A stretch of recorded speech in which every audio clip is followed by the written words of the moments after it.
ایران کے کراج nuclear plant میں آگ لگ گئی، ریولیوشنری گارڈز نے اسرائیل سے کہا تھاڈ سسٹم پر بھروسہ نہ کریں۔ انقرہ میں ڈیفنس کمپنی پر حملے کے بعد عراق اور سیریا میں ترکی کی بمباری، کردستان ورکرز پارٹی نشانہ۔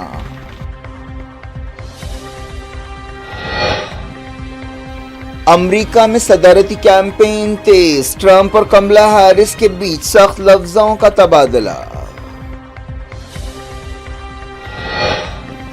پاکستان میں بشرا بی بی رہا، پی ٹی آئی لیڈرز نے جیل میں کی عمران خان سے ملاقات۔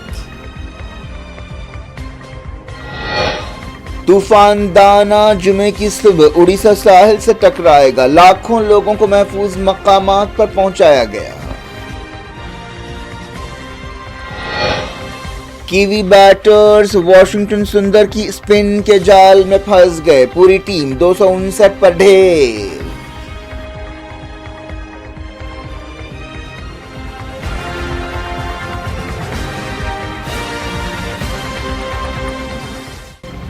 یہ تھی آج کی خبریں، شجیع اللہ فراست کو دیں اجازت اور اپنا بے حد خیال رکھیں۔ اللہ حافظ۔